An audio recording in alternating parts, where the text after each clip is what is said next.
Well, I did an improvement here to my sheath on my Confederate Bowie, and Bowie, or Bowie, however you say that. And what I did was added a strap and some snaps. This it's a kind of like a cheap reproduction, but at least it's not what do you call it? Stainless steel, which they didn't have back then. It's carbon steel, and this, it says the CSA on it.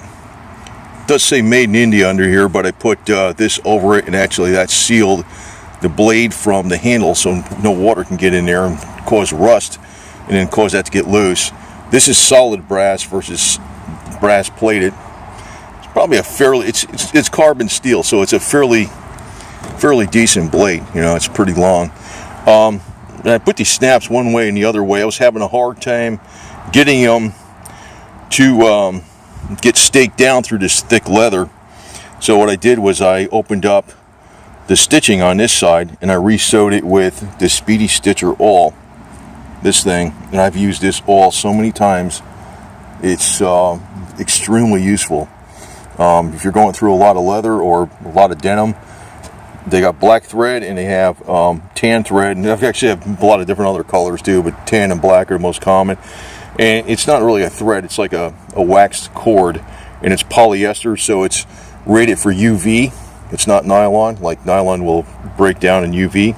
So this was re-sewn up, and I tightened up this so it's on a belt tighter. So you push this in, this belt, this was from, I save everything. This was from a great uncle of mine who died some years ago. He had some old belts and I kept everything. And we can't really use the belts, but they some of them I've been using parts of them, at least two of them anyway, to do repairs on things. And actually I made this loop for it, this loop right here, because this sheath did not come with a belt loop on it.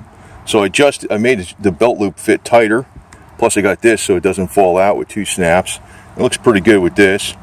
It's not freaking what do you call it, authentic or whatever, but it looks okay to me. So this is my Confederate States Rebel war belt with my 1851 Colt Navy in there.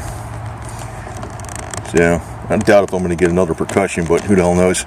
Might get the pretty stiff leather here. There it goes. Might get the 22 long rifle caliber, 22 long rifle cylinder swap for that thing now. But what you do is you take these little end caps here, and you could see it's simple. Like you just stake them down. You basically stake them down. There's a little stake that comes up this way on the bottom side, and then you put this, your snap like that, and you got you just stake it down right there in the middle, and you have this on the opposite side. Like if you're using this would be over that, and this would be flipped around the other way, and you would just stake it down with that. It's a very simple tool. It pretty much, self-explanatory. You have to be brain dead not to see exactly how it works right off the bat, but basically like this. You see, there's your anvil, right? So that's the anvil, and you have, a male end and a female end, and one's a flat side on the opposite side, and one's got the curved, like this, right? So I figured I'd put two snaps just in case, because not that I plan to be using this out in the woods or something, but if I'm walking around with it and you bend over, I don't know. I don't think the blade would fall out of it too easy, but you never know. Keeps it secure. Don't look bad. This is my little ammo pouch here. Got to get some. What's cool about having this Speedy Stitcher awl? You could see, it does a good job. Like I had to cut this open to flip this out of the way to get on the back of here, because I couldn't get way in here to put this anvil. I was trying it all different ways. I said, the hell would I freaking messed up a few of these before. I said, oh well, I guess I got to cut the stitches. And so I cut the stitches and just rolled this back, and I was able to install it nice and tight. So, you know, it looks okay. I mean, you could tell it's from a belt. It's got some little notches here, but, you know, who really gives a crap, man? Really, right? Really. I'll spray them down a little more with some Kiwi waterproofing stuff. And this will just go in my arts and crafts area, this thing. I always keep that. I'll tell you, I've used this thing so many freaking times. Just, it was very handy right here. It was also, like I have this sewn to the back here. So it's you know, tucked away. So, you know, it's probably good enough to freaking carry around in the woods too. I mean, I don't think that's gonna freaking fall away. And now, if you was gonna really carry it out in the woods, I guess you would drill a hole down here and put a leather thong through it so you can attach it to your thigh, so this doesn't flop around a lot. But usually, if you have this,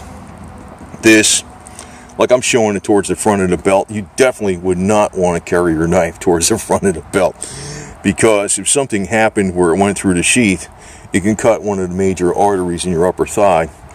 You want to have it like to the side and slightly to the back. That's really where I just have this all tucked up like this, so you can see everything. You know that these are I got these from Old South Firearms. I got the holster from them, the belt, the ammo pouch. This I got, I don't know where the hell I got it, but I was trying to find one that was not stainless steel with brass plated handguard. I was trying to find a carbon steel one with a pure brass handguard, and I found one.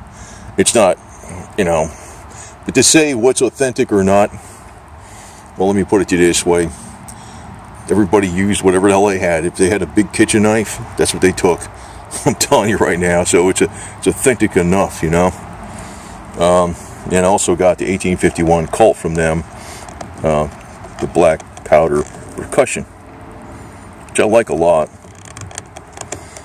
So try to actually install the nipples that I got, or cones, you call those, the percussion cap cones, for this pistol. And I don't know, they say they're right size, but I don't have the tool to take out the old ones, and we'll see how that works.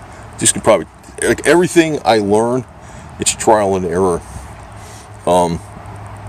You know, so I learn, and then sometimes that applies to something else I'm doing, but you know, nobody really teaches me anything. I mean, it's really, you know, I didn't know what the hell I was going to do even with this simple modification, but I like it. It actually looks pretty good, you know, because it has this little tip on the belt, and it's not too wide. It's got a nice little design. I said, well, that's cute, whatever. Oh, am I a reenactor? No, I'm not. But if I get out there, I plan to get out there and film. I think there's the Brooksville raid coming up in Florida in January 19th, I think it is. And I want to get out. Hopefully, I don't want to make any promises, but I hope to get out there. But I want to be wearing my Confederate stuff when I'm out there. Maybe I won't be wearing a holster, but I'll probably be wearing a Bowie or something. Something, I don't know what the hell these rules are with the holsters. I got a concealed carry permit, but I don't know about, even if it's open carry on a Confederate battlefield, I don't know what the damn rules are. So I'll probably leave that back, but I'll probably take my Bowie with me, or maybe just take the holster or something. And the other time is going to be February. I think it's somewhere like the third week of February. Oosty. It's up in Oosty in Florida. In I think it's Baker County, if I remember this correctly, because I'm doing this all from rote memory. There's another reenactment over there, which is a big one. It was like the largest battle in Florida, but both Brooksville raid and the one up in Oosty are really big.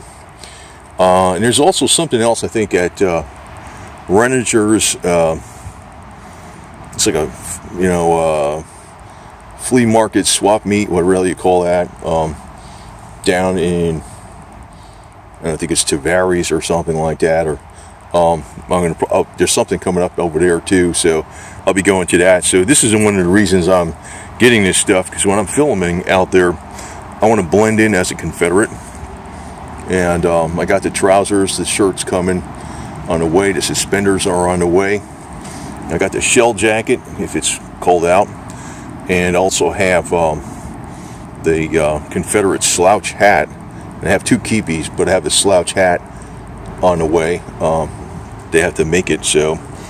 But this was one thing that was kind of aggravating me with this Bowie, I think it's Bowie, is that it kind of flopped around a lot, and so I tightened this up. And also when it flopped around a lot, this thing was kind of bouncing around in the sheath. So this is tight on the belt now, and it's double snapped in, so it's a nice looking setup. Yeah, and this is actually a damn good functioning pistol too, really, revolver. So anyway, it took me a few hours to freaking mess around with this, to tell you the truth, because I was having a hard time getting them snaps behind here, and it took me a long time to sew this all up and sew behind here, but I got it done. Everything's perseverance. Over now. And the flag's still flying here at Rebel headquarters, and I got it in my mind, if I'm saving up some money later, I might get a full-size cannon, and make it like a little lean-to for it so it doesn't get wet, and put over it, I don't know, Florida Light Artillery or something like that with CSA, and so my whole little hooch over here is going to be 110% Confederate all the way.